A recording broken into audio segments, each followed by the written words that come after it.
Welcome to the worldwide headquarters and studios of All Dukes Sports Talk, where all Duquesne sports fans can unabashedly and fully indulge in everything Duquesne University sports. So, without further ado, let's get to it. And let's go Dukes! Hey Dukes Nation, welcome back to another episode of All Dukes Sports Talk. We took a week off for the holidays, so a belated Merry Christmas, Happy Holidays, Happy New Year to all of you out there in Dukes land. Bob Healy once again as your host, and we're joined by Nick Frost and Rudy Longarini as usual, and returning to the show, our only two-time guest so far, the great Baron BB Flenory. And it's a little bit of, last couple episodes, guys, we've had more happy, fun, positive things to talk about regarding the men's basketball team. We're going to get into them again, of course. The women's basketball team has had a slight downturn recently, losers of their last three all-conference games. We're going to talk about the women's team as well, as usual. We'll also touch on the Duquesne football team, as we usually do. And then after hitting those big three, we highlight one of the Olympic or non-revenue sports that the athletics department boasts. And this week, it'll be acrobatics and tumbling. So without further ado, guys, I want to get off talking about the men's hoops team, Duquesne basketball. Most recently, playing a game at Davidson on January 4th. The Dukes lost a tight one, 77-71 at Davidson. That game a lot closer than that 6-point spread looks. Duquesne narrowed that game down to a 2-point deficit a couple times late, but just couldn't quite get an equalizer. But nevertheless, before that, the Dukes were winners at home against a very strong University of Rhode Island team, 67-55. So the Dukes splitting those conference games. And then also the Dukes took care of business in a non-conference game against Cleary in a blowout score before that. The Dukes winning that game by a score of 93-45. But if you go back to the last game we talked about before we took our 2-week break for the holidays, the Dukes had also surprisingly defeated a team, UC Irvine at home and in Pittsburgh, 70-54. Irvine coming into that game with only one loss, and the same could be said for the Rhode Island team. So despite losing recently at Davidson in a very hard-fought game, BB, Rudy, Nick, and I'll start with BB, I think a lot more to be happy about in Dukes land. 0-6 followed by a 6-3 run. What are you seeing differently, BB, out of the Dukes that you like that's resulting in just better outcomes? What I really like about the Dukes now is they're finally, when you lose, let's face it, when you lose two all-conference players in Day Grant and Clark, you also lose Trey Williams and the Draymond brothers. They don't get enough credit. Drame, yes, they don't get enough credit for what they brought to the team last year. So they were senior laden, and those guys are gone, and so this year you bring in a whole new group of guys. Let's face it, the guys that we brought in, they were from the transfer portal, but I don't think they played the competition of the Atlantic 10 and some of the guys that the Dukes play, some of the teams that the Dukes play. So I think this season is going to be some ebbs and some flows. I think that they lost some games, they're going to win some games. I don't think fans, I'm certainly not, I don't think fans should get too high or too low. I think they may go on a run and win 2 or 3 or 4 more, and then maybe lose 2 or 3 along the road. But one thing I do like about them is they play defense. They're starting to play the game. They don't have a legitimate star, so to speak. They don't have a Day Grant. They don't have a Clark, somebody who could take over at the end of a ball game. You look at Corbett averages 10.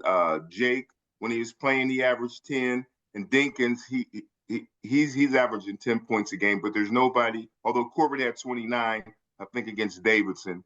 So I'm happy with the Dukes. I think you got and you also lost a great coach in my mind. At least he did bring the Dukes back to the tournament and Coach Dambrod. So you also have a young coach and there's going to be some growing pains, but I see a lot of effort out those guys the last 5 or 6 ball games, which I'm happy about that. Nick, how about you?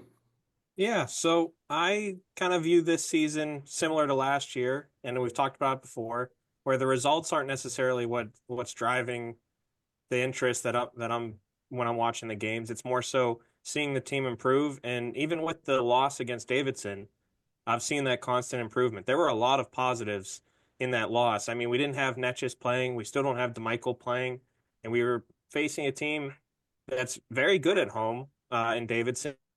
Their offense is very impressive. They move the ball really well, and we were able to keep them in check for most of the game, holding them under 70 points. Offensively, I'd say that there are issues still with kind of who gets the ball at the end of game scenarios when we need a bucket, like BB kind of mentioned there. Jayshon Corbett has turned it up offensively the past few games. Maximus Edwards had some positive minutes off the bench today. So I do think that the players that came in are developing and learning their roles. Will Bourne, coming off the bench in recent games, has looked good as well. Dixon starting in place of Netjes.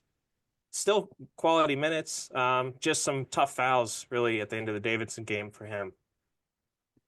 Yeah, guys, I'll have to agree with everything I'm hearing, and I do wanted to note that the absence of Jake DeMichael, of course, BB early on in the first episode we did of this podcast, we were all advocating for more playing time for DeMichael. The fact that they're competitive without him, he was carrying them in the early part of the season, was giving him a chance to win coming off the bench. So I can't wait to get him back. And Netjes, who I know Rudy really likes. Rudy, you're a big fan of Netjes, so losing him and still being competitive at Davidson, these are all good signs, right, Rudy? Well, yeah. I was looking on the message board, Duquesne message board, and a lot of people are saying, first of all, we got a little bit of home cooking from Davidson by the refs. I mean, they went to the line 16 times. We went 6. And then Dixon at the end of the game, I thought there were 2 clear blocks in the last 4 or 5 minutes that Dixon had, and the refs just took it away from us. I'm not going to blame them because we shouldn't have let off the pedal because we allowed them to score too many points. Okay, and their 3-point shooting really hurt us. And we are one of the worst defenders in the conference for a 3-point percentage. So we got to really tighten that up. Also, Netjes, dude, I mean, they're speculating that possibly he got a concussion or something from the previous game where he got the gash. So I don't know, man. He is, as somebody said on the message board, he is the glue. Okay. He is a guy that can go out on the perimeter or go to the post and guard the post and make a difference. And he is a key defensively, and he keeps the ball moving whenever, he doesn't settle for his shot. And so when you're missing 2 key components like DeMichael and Netjes, dude, I'm surprised we were in the game, but we got let down on the defense. Well, you mentioned Dixon there, Rudy, and to me the reemergence of David Dixon has been terrific. And what he's brought on defense and what he's brought in the paint. There was a great article and an interview by Zach Weiss at Pittsburgh Sports Now. He interviewed Kareem Rozier, and he wrote a recap of the win against Rhode Island where Rozier grabbed Dixon and told him, go be a dog out there, do your thing. Those two being on the court, they are the leaders of this team, and that's something that is a carryover, obviously, from last year. It's due to their tenure and their service on the team, but also their personalities. So to me, that's, you mentioned the beating heart being Netjes. I'm going to say, to me, the beating heart is always going to be Rozier, but Netjes is a special player, isn't he, BB, in terms of being a unicorn where he can come out to the perimeter. He can be a threat there. He can be a threat underneath. Unicorn. BB, BB, I'm going to ask you specifically, with your experience, when you have a player with Netches's length who can shoot and also play, both ends of the floor the way he does, what does that provide your team? Does he remind you of anybody you played with that you can think of? He kind of reminds me of a kid that we had. His name was Doug Arnold. And Doug Arnold was a great player out of Norwin. I think he has the freshman scoring record. I think he scored 30 or something against Rutgers. But he could shoot it. He was versatile. He could go down underneath. He could come out and stick it. And Nexus kind of reminds me of, not as athletic, but Doug was about 6'9", and he plays similar to Nexus. But I'll tell you, if I was on Duquesne, that's just me, the point guard on Duquesne, every day I would. This is going to be a name that's going to surprise you guys. I would have a guy by Horonsky. Horonsky, is that his name? Yeah, Horonsky, yeah. Me and him would be the best friends. And I'm going to tell you why. Because he is the best shooter on that team. And I've seen him in practice fill it up. You know what I mean? But I think he's lacking confidence, and now he's kind of gotten a little lost or what have you. But I'm just talking about, if I was the point guard, I would be giving him so much confidence, because he literally is the only one that can go outside the arc and bang it on a consistent basis. He's not shooting that well, but I really like Ronsky. I just think he needs more confidence. Yeah, I don't think he's shooting enough. Yeah, I mean, I'm with you, BB.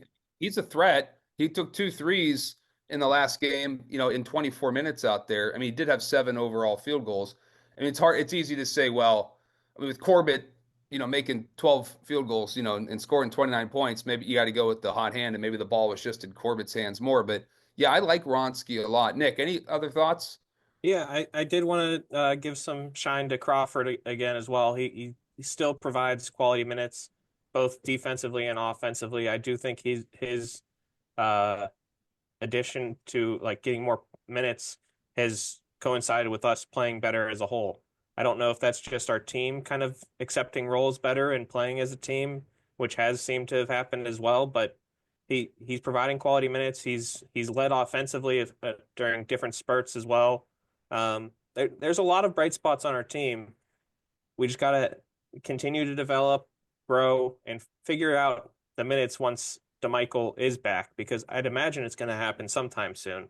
And then, I mean, we've mentioned a lot of guards here. I don't know how they're going to allocate those minutes. You mentioned the quality minutes that Wilborn and Edwards put in too, and I'm glad you brought that up, Nick, because they need a lot out of Edwards. They've invested a lot in Edwards, and as a redshirt junior, hopefully he'll be back next year again, and he can bring, leadership and experience to the court for us. But more importantly, points. He just was not playing well in the first part of the season, and so he basically was getting benched. He was coming off the bench for a minute or two a game.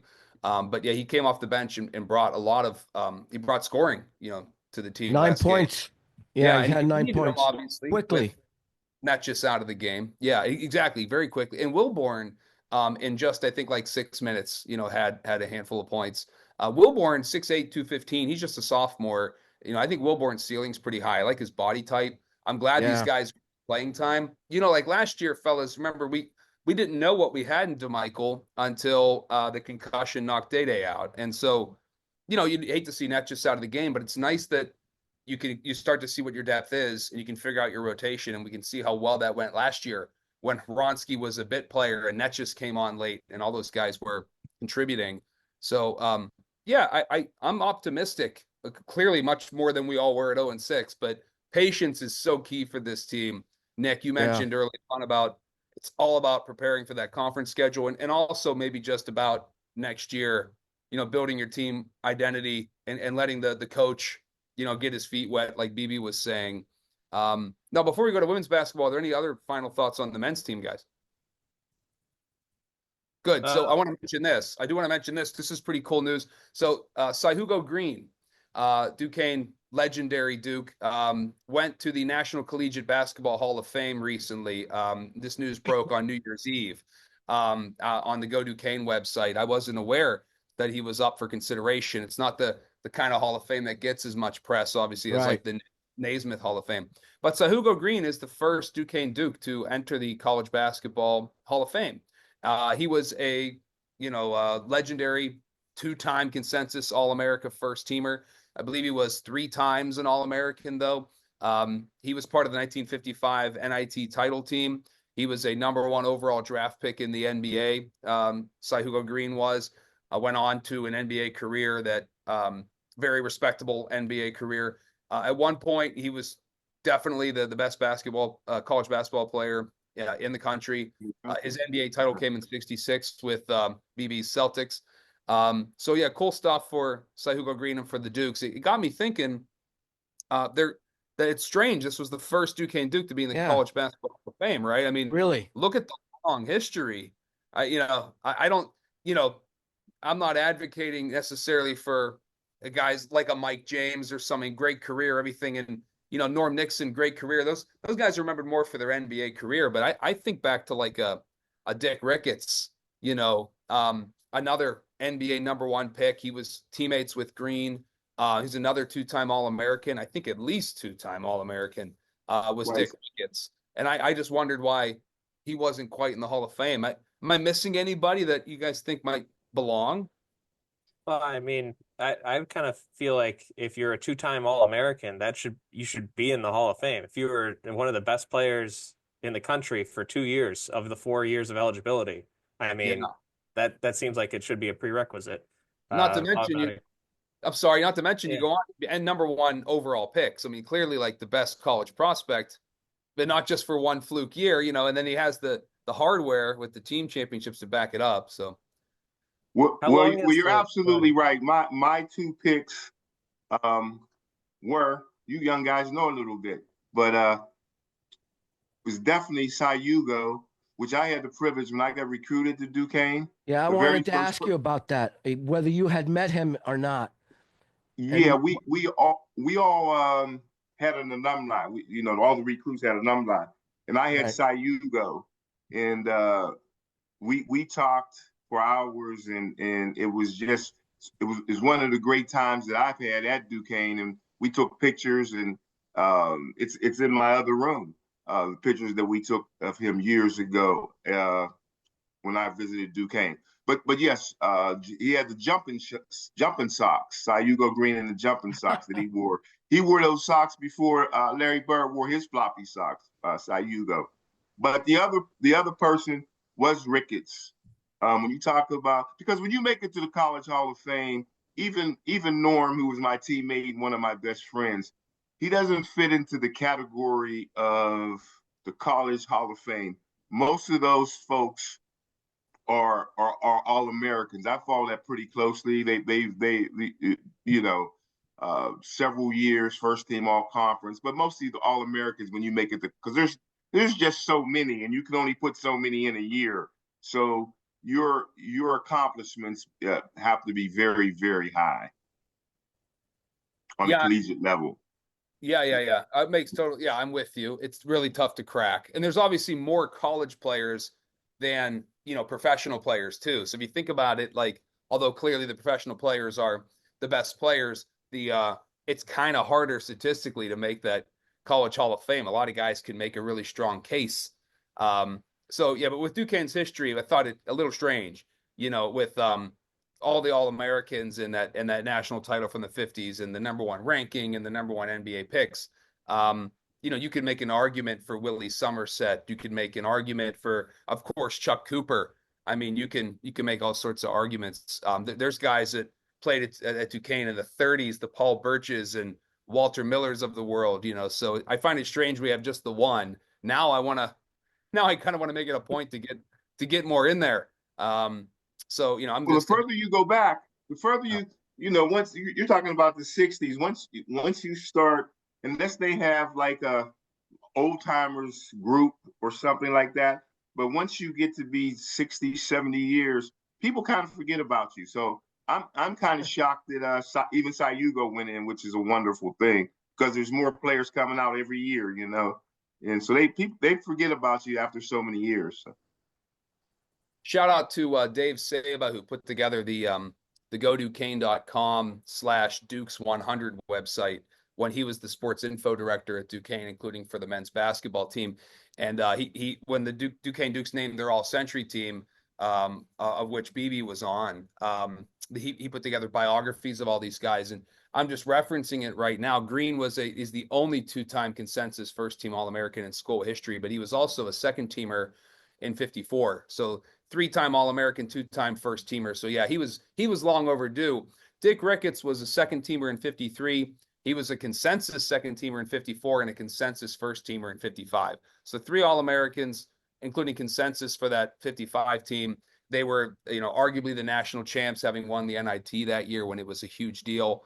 And then, of course, was an NBA draft pick. He even played Major League Baseball, Dick Ricketts, along with his brother Dave. They both were, outstanding baseball and basketball players. But just a cool part of Duquesne basketball history I wanted to highlight. Next game for the Dukes men is going to be versus St. Joseph's, another A-10 conference game. That's a 7 p.m. tip-off this coming Wednesday at the UPMC Cooper Fieldhouse. So if you can get down to that game, the Dukes are going to take on another conference opponent and look to climb the standings. The Dukes currently sit at 6-9, including 1-1 in the conference. This episode usually drops sometime around Tuesday or Wednesday. So that's the preview for that game. And the following game will be January 15th at George Washington. So just two games over these next 2 weeks to sort of watch film and improve as a team. BB, real quick, when you were playing ball and you had long times between games, was it more of a focus on drilling and court and practice time, or is it more film study and strategy when you have such a long break? Usually what we did was, first of all, they try to get you off your feet, but I was a gym rat, and so I was in the gym every day. But coach always tried to get you off your feet, watch film. Sometimes we would have just to get together over his house, to kind of bond as a team. So you don't want to, if you have a long break, you don't want to just push the guys because it's a long season, and so you try to get them, like I said, off your feet, and we had some get-togethers. Gotcha. I'm going to let Nick Frost take the lead on the women's basketball game today because he was lucky to be there for what turned out to be a really great game. Unfortunately, the Dukes lost 64-62 on a buzzer beater by Fordham. I watched that one on ESPN Plus at home. I think a few rest of us did as well. Prior to that, the Dukes had lost January 2nd at VCU in another close one, 65-63. And then before that, they fell at home 76-70 against Davidson back on December 29th. So the Dukes starting out conference play 0-3 after a very promising non-conference slate of games. The Dukes now sit at 9-4 overall, 9-5, and of course 0-3 in the conference. Nick, your thoughts on the women's game today, and I guess you could sort of dovetail that into just how the conference season has gone so far for them and just what has gone bad. Yeah, so there have been some similarities I've noticed. Sorry for all the background noise today. I think our bigs are kind of part of the issue lately. Gabby Hutcherson and Keandra Brown were huge in the non-conference success, and I think Hutcherson might be battling some pains in her legs from what I saw. She was using the I don't know, the massaging gun sort of device before the game and at halftime to try and work some things out, and she wasn't moving as smoothly as I've seen her move earlier on this season. And then today, Keandra had some wrong calls go against her. She's very good at drawing charges, and she fouled out because they called them blocks today. Bert was going irate, understandably, and that also played a role in our loss against Davidson as well. So I do think officials have kind of caused a little bit of the issue, but I'm going a little all over the place, but it's okay, Nick. Let me jump in for once. I want to jump in for a second because you mentioned the officiating, and I've been listening to Coach Bert's post games. I think Alex Penarmius, by the way, and Rachel Zimmerman do a fantastic job. They're a really good broadcast team. Right. And I know they listen and watch our podcast too. So shout out to those guys. Oh, good. Yeah, yeah, they've actually mentioned us on the air a couple of times, including today. But Rachel and Alex in their post games with Dan have asked him, and he's had to bite his tongue a few times about the officiating because when he get fined, he said today he didn't mention the officiating, but you could tell in the post game that I watched today on ESPN Plus. I know BB, you saw it. Dan was pretty vocal about how disappointed he was with some of the starters' play. But I'm also with you, Nick, on the officiating, especially in the third quarter today. I thought the Dukes just could not get a call. But please continue. I'm sorry. No, it's okay. With the Davidson game in particular, we kind of dug ourselves a hole. We didn't come out well, and we never really climbed back into it. Megan tried her best in the fourth quarter of that game. I think that was a 20-point quarter that she had, if I'm remembering correctly. I mean, she drove to the basket at will in the fourth quarter of that one, and brought us back to within 6 at one point, and I think that's where it ended. VCU, they have a guard, Mariana. Sorry, I looked her name up because I didn't want to mispronounce it. She killed us last year too. She's lights out. Dropped 37 in their 2-point win at home against us. So that VCU is a good team. I do think we should have won both of those games today. The first half was probably the most exciting basketball I've seen. It was a battle, a physical battle, very defense oriented, a lot of hustle plays. And then after halftime, the entire building's temperature changed because of an event that happened where a fan collapsed, caused medical attention being needed for him, and that delayed the start of the second half. Players were warming up when it happened, and there were some screams from the loved ones of the person, so it did kind of impact everything. And it probably took until the fourth quarter before fans really seemed to get back into the game. So I don't know if that really impacted how the second half went, but then once the play started, I always have been hard on officials. It's easy for me to do. There were some ridiculous calls and non-calls in this game. Keandra Brown's foul out call in particular, where she took an elbow to the chin and then was called for a blocking foul when she was just standing there. And Terrible. a non-call that happened, I think called a jump ball when Megan was on the ground and a player was on her left arm. The ball's on the right of her, and they didn't call a foul for the player diving onto her, holding her one arm away from her while she's trying to go for the loose ball. And they call a jump ball on that play. So there, and well, Nick, there was also the missed travel call Yep. on the pump fake three. The replay on TV showed she clearly left her feet. Everyone in the arena called travel, but the people we needed to call it. Yeah, and there was one official in particular that Dan just could not stand. He talked to the other two officials about it, and it seemed like he wasn't making any progress regardless. But I think there was a jump ball called towards the end of the game, and that official was not under the basket. And I said to my wife, if that official was under the basket, I'm sure he would have called a foul against us instead of a jump ball. Right. Well, BB, what did you see today? Well, it's just me once again.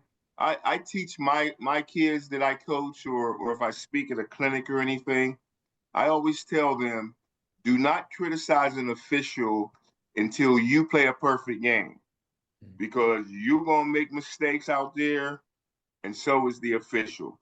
Now I know there's bad officials, but that's just always something I've kind of always lived by, is that until I play perfect, don't get mad if an official makes a bad call. But as far as playing, Nick is absolutely right. There were a couple plays that I thought it was a flagrant foul when she came across their chin like that, and I thought that was should have been two shots for the Dukes. So there were some that when she jumped to shoot that shot, as you mentioned, Rob, that was ups and downs as we called it back in the day, traveling. So they did miss some, but I'm going to be like Coach Burt. You didn't get a whole lot out of Gabby. And forgive me, the other girl's name, who I think she's my Ronsky on the men's side. She's my Ronsky on the girls' side. a Oh, young Matic. lady, Madison or something like that. You talking? Are you Angela talking about Matic. You talking about Angela Matic? Yeah. Yeah, Okay. that's what I'm talking about. Watching her, she has an extremely. What grade is she in? I think she's a grad transfer, if I'm remembering correctly. I'll quickly look it up for us while you're talking, BB. I don't know if she came from Pitt or not, or that was Gabby might have from Pitt. But anyway, she has I think she's a pretty good ball player. I think she has some skills. She's pretty smart. Didn't play well today, but I do think McConnell, one of the greatest college players that I've seen, definitely in the city of Pittsburgh, without question. But I can remember Norm Nixon told me something when he went to the Lakers. He scored a lot of points at Duquesne. He got a lot of assists. He came back and watched the game, and I might have scored 30 something that night. But he took me in the locker room and he told me, you've got to get the bigs easy touches.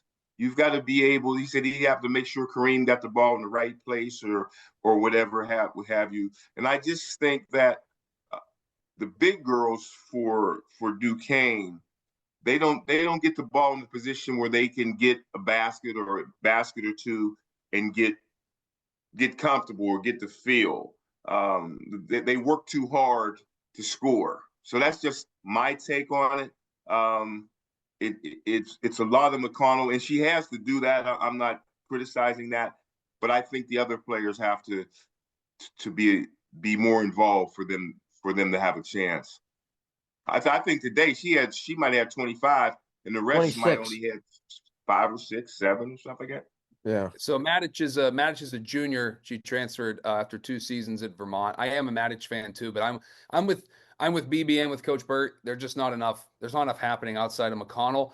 And I think indicative of that, right toward the end of the game, Nick, you were there. McConnell took the ball and she was going to take the final shot. There's no time left on the shot clock, and it was just Meg, go win the game for us. And then she got essentially double teamed, and then there was a jump ball that was a turnover, and then that's what led to women's basketball rules. If you call timeout immediately on possession or after the basket, you can advance to the front court, and the other team inbounded it and scored at the buzzer. Credit to them. But McConnell kind of had to do it all today, and you just can't survive that way. Right. There wasn't production out of the other bigs. Dan promised, nor Matic. Dan promised in the post-game interview with Alex and Rachel that there will be changes. That was the last thing he said. It's just not tenable, of course. This team's way too good to be 0-3 in the conference right now. Dan knows that, and so now they're basically going to have to win the A10. And they could still do that, I think. It's a very deep A10, though. The women's basketball net rankings toward the top are filled with A10 teams. The men's conference is pretty top heavy with the Daytons of the world. The women's is pretty balanced, but they have a lot of teams in the top 100 of the net. But Duquesne to me is just they're good enough to be there. They should have won at least 2 out of these 3 games. So disappointing for sure. You can see it in Dan's face here in his voice. Rudy, where do they go from here? Well, like you said, McConnell has to get some help. And you mentioned Brown and the young lady, the center. Keandra Brown. Keandra Brown. Yeah, Brown and the other young lady that you mentioned, Hutcherson. Hutchison. She's a guard, but yeah, she's 6'2". Yeah, They're 4. Yeah, 4. They just need to be more complimentary. I mean, when you're double teaming McConnell all the time because how much she how skilled she is, then you gotta step up. So I was looking at the box score. What did Kiyako do? Was she in there? Journey. It was I know she didn't score that many points today. It was a quiet game for her. And then really I think the 2 better players to compliment McConnell today was Raina Green and Nadia Moore. Right. Nadia made that clutch 3 to tie the game. And Raina Green, I think, had at least 10 points. She was the big off the bench that really provided some offensive spark. So Green had 9 points. She played 31 minutes. She actually was a starter, but she played 31 minutes. The final numbers for Journey Kyaku, 21 minutes off the bench. She only scored 4 points in those 21 minutes. She was 2 for 6 from the field. Hutcherson 0 for 1, Brown 0 for 2, Matic 0 for 3, Walker 0 for 3. They just, it's becoming it was a one-woman effort today. That's certainly not how Megan wants it, right? She's really good at delivering the ball to other players. And that's certainly not the way Dan Burt and their whole team wants it. But Megan really, by the way, coming off the court today was kind of wiping tears. So she really felt bad about the turnover at the end of the game, having a chance to win it after the big three that Nick mentioned. But I don't think Megan should hang her head for anything. She usually plays all 40 minutes and plays both ends of the floor, shoots 50%. I mean, she's one of the best players in the country.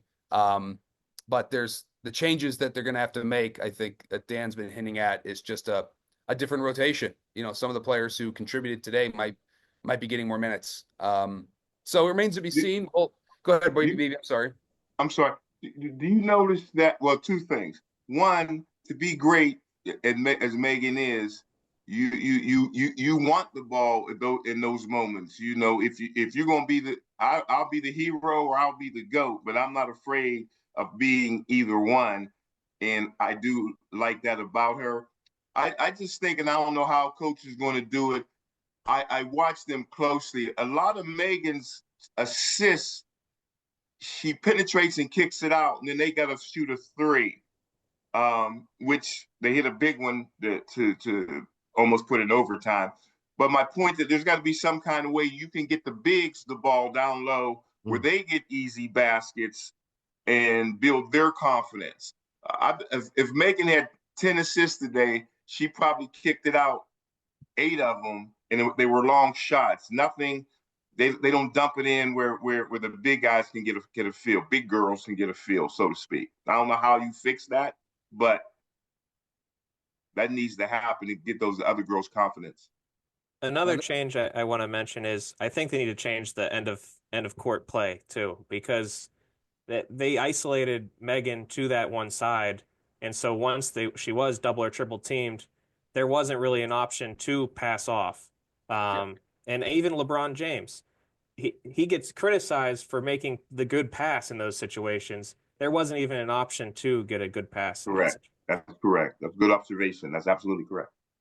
Well, the women also play St. Joe's this coming Wednesday, January 8th, although they're on the road. It's a 7 p.m. tip-off as well, another Atlantic 10 conference game, of course. And then the women play at noon at George Washington. It's in D.C. on Saturday, January 11th. So we'll have a couple more women's games to talk about on our next podcast. We usually record on Sundays. This is Sunday, January 5th. We are going to move to football, and I want to mention that Duquesne football is currently in its signing period, basically, if you will. The transfer portal is open. They're in their off season. Quick recap, of course, the Dukes co-champions of the Northeast Conference, but lost a de facto conference title game to get the automatic qualifier to the FCS playoffs to Central Connecticut State to close out the season. Being an FCS school, the Dukes will find out where they finish the season ranking-wise after the FCS championship game, which is tomorrow, I believe, on Monday, January 6th. Again, we're recording on Sunday the 5th. Then we'll find out where the Dukes end the season ranked. They were 25th at the end of the regular season. So having a top 25 FCS football program, pretty cool. Let's hope the Dukes do finish the season ranked. But they have turned their attention to some transfer portal and signing period job and work to do now. So they've signed a few players. Defensive lineman named Ish Finlater, defensive back named AJ Forehand, linebacker Jabari Odamenem, a defensive back Joel Capasso, and I know I'm pronouncing that young man's name incorrectly, but I'm hopeful that we'll hear it more and more in the coming years and we'll get to know it. Linebacker Tyson Miguez, I believe, and defensive lineman Tristan Davis. So no quarterback announced just yet. The Dukes are going to have to replace Darius Parentis. The Dukes also lose a lot at receiver. So those are things that either those solutions are going to come from within, or the Dukes might end up with potentially an FBS or higher FCS transfer down. So that remains to be seen. But there's an update there about the Dukes. Another update for Dukes football is Christian Kuntz did not get named to the Pro Bowl for the AFC. There's the Jacksonville Jaguars long snapper who instead got the call. I think fan voting is just one part of the process to maybe make the Pro Bowl. So I guess the only way that Kuntz makes it is if maybe the long snapper for the Jaguars gets injured. I don't think the Jaguars are making the Super Bowl. So, as you know, the Super Bowl teams, of course, they don't play in the Pro Bowl games that precede the Super Bowl. So we'll see if Kuntz finds his way onto that roster. Sometimes that happens. Some players opt out or what have you. But pretty good season for Christian Kuntz if you consider Chris Boswell's success kicking the ball. I would have to think the snapper and holder have a lot to do with that. So kudos to Christian Kuntz, the great all-time Dukes linebacker. And I wanted to quickly bring up this discussion, guys. I know I follow football maybe closer than the rest of you because that was my team. But Dukes football has had a long, great history. And all this talk about all-time great basketball teams, we kind of named our all-time starting five last week for the men's and women's side. It's too hard to name an all-22 football team in one podcast. But with the news of Sahugo Green entering the College Basketball Hall of Fame made me think about, the Duquesne Athletics Hall of Fame recently hasn't added a lot of football players. There was a team recently added, of course. The Duquesne Athletics Hall of Fame inducted in its class of 2024 the 2015 football team, which made the FCS playoffs for the first time in program history. So kudos to those guys. But there haven't been individual football players to really make it in quite a long time. The last one before that was Steve Shearer back in 2016. So I didn't know if you guys had any names that would pop up for you. I have a few, but I wanted to go to you guys first. If anything jumped off the page at you, why hasn't this guy been honored by the school yet, maybe as an all-time great Duke? And if not, I'll give you my names. You can go ahead and give your names. I know there was a running back. AJ Hines. Yeah. That's the I guy. feel like he's got to be on the list to go in. I mean, Christian just got inducted, what was it, last year or 2 years ago? I beg your pardon. No, Christian did go in as an individual the same time that the 15 team did go in. Good point. Yeah, so I mean, maybe it's just a delay since they're trying to space them out, but I'm imagining AJ is probably next up. I know Stone, who was the linebacker of those teams. Oh, also, Nate Stone. Yeah, Nate Stone also commanded a lot of awards and attention every season, so he might be an honoree. I know they had some successful teams with those guys on them. I'm a pretty modern Dukes football fan, so I don't have as much when it comes to the historically great players, but Bob, you can go ahead and take that away, I'm sure. I'm gonna back you up on AJ Hines. I mean, is Pedro Bowman in? Pedro Bowman is in the Hall of Fame. Okay. Yeah, Pedro Bowman was probably the best Division III running back Duquesne football ever had, because when the program started back then, you could have it play at a lower level until the NCAA forced us up to FCS. But Pedro Bowman was a longtime record holder at Duquesne for career rushing yards, and then that was broken a few times over since then. Dante Small broke the record in 2001. He was a teammate of mine. Larry McCoy in 2012 broke that record, but in 2019, AJ Hines broke that record. There's only been 3 4,000-yard carriers, 4,000-yard rushers in Duquesne history: Dante Small, Larry McCoy, and AJ Hines. But Hines is the all-time leader in career touchdowns at Duquesne. That's overall touchdowns. He's also the leader in career rushing touchdowns. He's the single season leader in touchdowns. He's the career record holder in rushing yards. He's second all-time in single season rushing yards behind a guy I got the block for named Mike Hilliard. Mike Hilliard gets overlooked all-time. Mike Hilliard ran for 1,544 yards in 2003, the year we won our national title. I was blocking for him. Hilliard gets overlooked. So that's a guy possibly, but AJ Hines to me is a no-brainer. And I also would say Nahari Crawford might be a name you guys remember from the recent past. Nahari Crawford holds a lot of records at Duquesne, including career receiving yards and also career receptions. He broke the record of another guy I played with named Jeremy Conley back from 98 to 02. Yeah, I remember Jeremy. You remember Jeremy? Yeah, I do. Jeremy is, and I don't mean this to be hyperbolic, Jeremy was the best offensive football player I ever played with. He was maybe even, in any game that I got to play in, for or against. Jeremy was a stud. Just a huge guy who also joined the basketball team as a walk-on. BB, he was just a freak athlete. Jeremy, he was on the track team with me as well. Jeremy had a cup of coffee in the NFL. Jeremy Conley to me is a no-brainer. He's overdue. So I'd like to see some of the guys like Mike Hilliard and Jeremy Conley enter before the guys who broke their records recently get in. But one day Nahari Crawford, maybe one day AJ Hines, and then my last one is the Dukes do not have a kicker or punter in their Hall of Fame, and it's hard for kickers and punters to get in. But if you're the all-time school leader in points and you're the all-time single season leader in points, I think you're the best kicker in school history, and there's been 18 conference titles. So his name is Austin Crimmins, and I'd like to see Austin Crimmins maybe get that call one day too. So I wanted to bring that up. And the Alex Panami. Who makes that decision? Do you know? I've never known who makes the decision for the Hall of Fame. Is there a committee? That's a good question. I'm not privy to that. I work part-time for the athletics department just on gig work, when they need help. But I assume it has a lot to do with marketing. I assume that's part of it, and I would that they have a vote. I would think that the SID office maybe has a say as well as, sort of the de facto historians. But I don't know who makes up the Hall of Fame committee. I'd love to see Alex Panarmius get the same treatment that only one other Dukes broadcaster has gotten, and that's Ray Goss. Alex has put in 20 plus years, maybe 25 years or so with the football team, not to mention his work with women's basketball. So, Alex Panarmius to me is the voice of Dukes football and maybe even women's basketball, if you want to give him that name. So I'd like to see Alex get that honor. The other media member I can think of is John Clayton, but he went in because of his ESPN work, not, calling Duquesne games. But maybe someone can reach out to me or anyone on this podcast. Let me know who's on the committee. I can lobby directly to you for some of these football players. Any other big names I'm missing, gentlemen, before I move on to our last topic? I mean, it's a little odd since he's still coaching, but I mean, Coach Schmidt's going to be a no-brainer eventually. Yes, good point. Oh, yes. Yeah, he's in only as part of that 2015 team, of course. But yeah, it's an individual, just like Coach Gattuso got. That'll have to be Jerry Schmidt one day.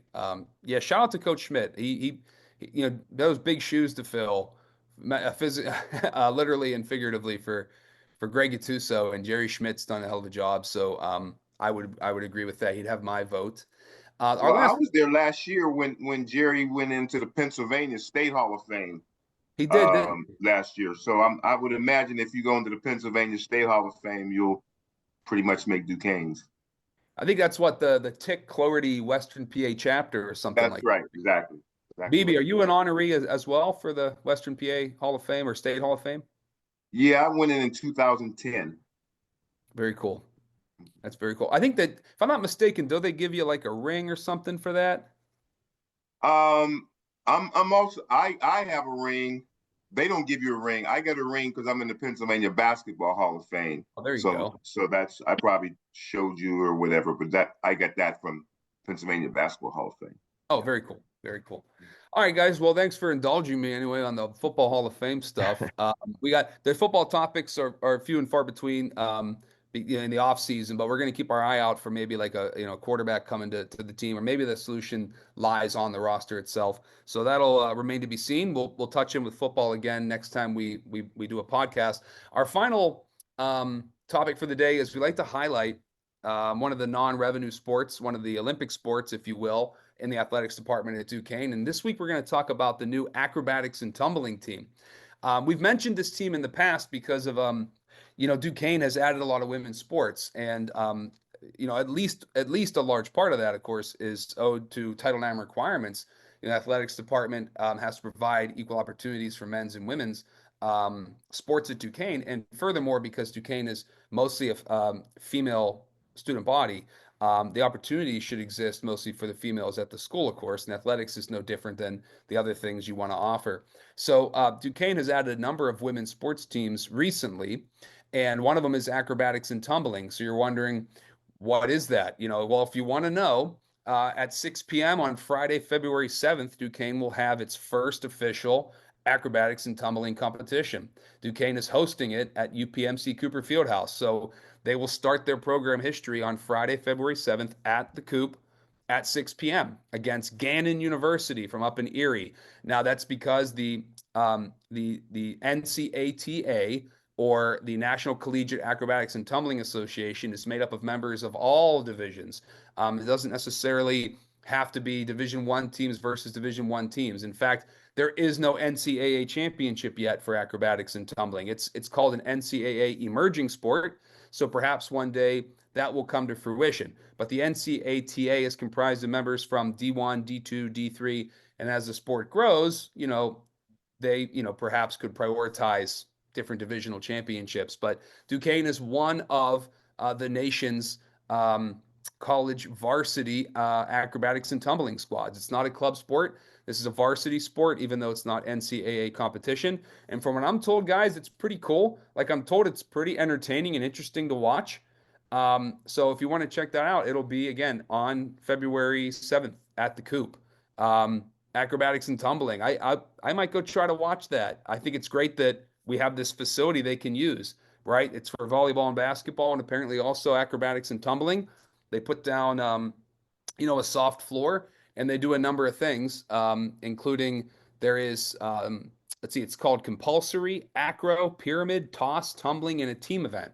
And teams alternate taking the mat to compete each heat against one another. The home team competes last in each heat. In total, there's 20 heats, and they typically last 1.5 to 2 hours. I'm getting this information from thencata.org, by the way. They have a great FAQ section for people like me who like this sort of thing.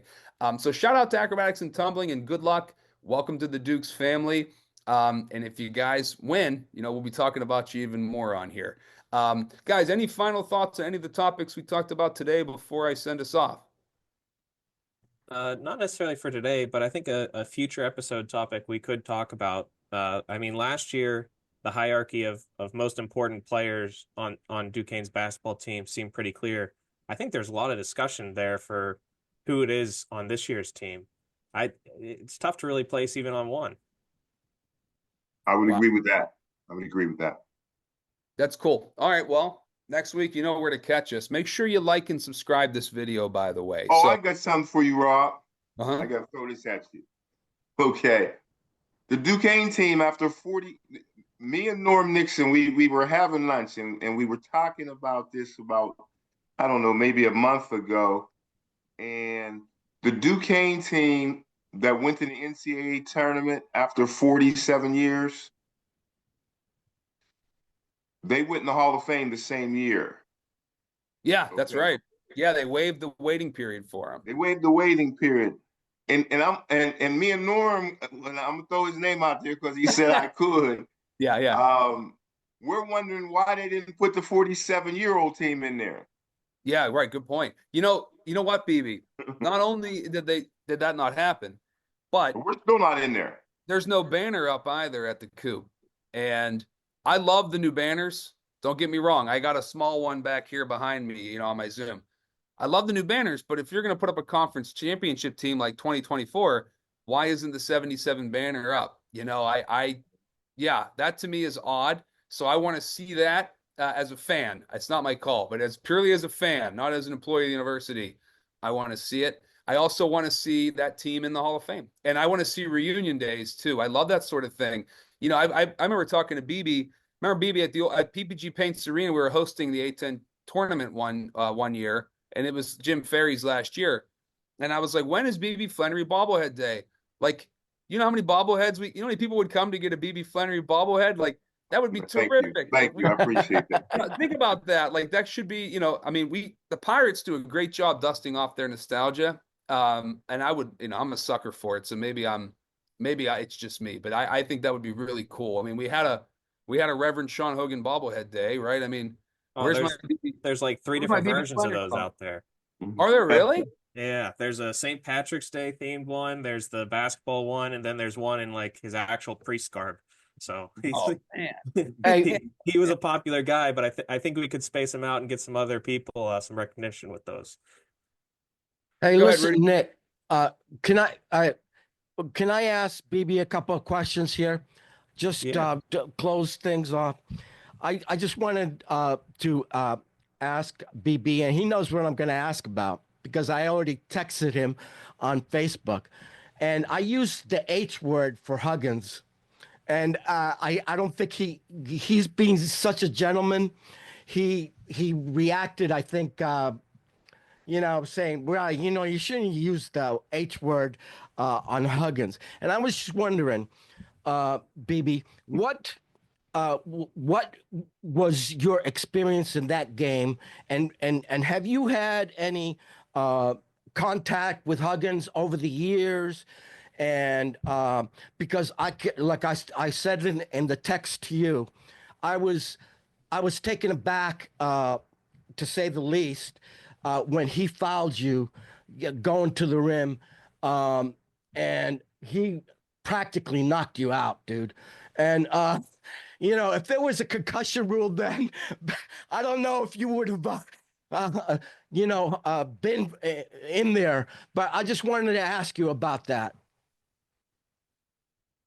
I'm going to answer this one time, Rudy, just for you, because I usually don't answer that. Actually, my freshman year, that team that went to the NCAA tournament, I was the second game of the season. I was the leading scorer on the team, and going into, I was having a good freshman year. Most people don't even know I only played 8 games my freshman year. So whatever I did, I really only did in 3, but they counted for 4. And the reason, because I played 8 games, you're only allowed to play 6 to get a red shirt. But anyway, where I'm going with that, I'm averaging probably about 14 points a game, having a real good game season. The 8th game of the season, I was actually supposed to go to West Virginia. I actually visited there, stayed there and everything, and I was committed to West Virginia. Some things happened, and at the Dapper Dan round ball, when Bill Hillgrove called me out, the West Virginia coach was standing beside me, and I said I was going to Duquesne. So lo and behold, getting back to the first time we play West Virginia, Norman's bringing the ball up the court. Bob Huggins, who's 6'4", probably about 215. Here I am, my freshman year, probably 6'2", 175. And he just takes his elbow and clobbers me right here in my temple. Knock me out, knock me into the wall. I actually went home and start throwing up. I lost feeling in my left leg, my left side. They rushed me to Mercy Hospital. My God! And I spent a month in Mercy Hospital. Almost died. So it was a bad, and we had bad blood against West Virginia. But yeah, BB, they hated you. They hated you down there, man. They hated you, man. Yeah, I remember going down there, man, to play.